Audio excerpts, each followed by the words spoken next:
નમસ્કાર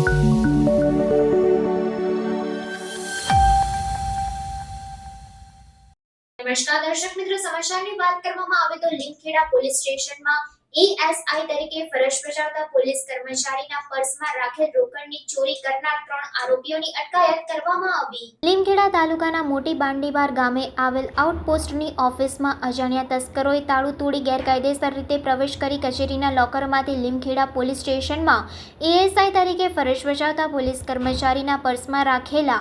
રોકડ રૂપિયા 2600ની ચોરી કર્યા બાદ મોબાઈલમાં રીલ્સ બનાવી સોશિયલ મીડિયામાં વાયરલ કરી ફરાર થઈ જતા પોલીસે વાયરલ વિડીયોના આધારે ફરાર 3 આરોપીઓ નવસાદ રજબભાઈ શેખ, અયાઝ મોહમ્મદ, રીઝા મોહમ્મદ મકરાણી અને બાદલ હસમુખ રાવળને ઝડપી પાડી જેલ હવાલે કર્યા હતા। લીમખેડા પોલીસ સ્ટેશનના બાંડીવાર ઓપીમાં 3 જેટલા ઈસમોએ ગુનાહિત અપ્રવેશ કરી પોતાની 2 સમયે પોતાની રીલ બનાવી અને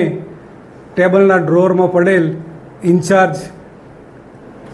સંજયભાઈ મોતીભાઈના પાકીટ તેમજ તેમાં પડેલ આશરે 2600 રૂપિયા જેટલાની ચોરી કરી તેઓ તેમની રીલ બનાવી નીકળી ગયેલ, જે બાબતે પોલીસ સ્ટેશનના પીઆઈ શ્રી જે.એમ. ખાંટ તેમજ એલસીબીની ટીમ આ તપાસમાં જોડાતા અને હ્યુમન રિસોર્સિસ તેમજ ટેકનિકલ ઇન્ટેલિજન્સના આધારે આ 3 ઈસમોમાંથી એક નવસાદ રજબભાઈ શેખ રહે દાહોદ, અયાજ મોહમ્મદ, રીઝા મોહમ્મદ મકરાણી ઉંમર 18 રહે દાહોદ મુલ્લાવાડા તળાવની સામે તેમજ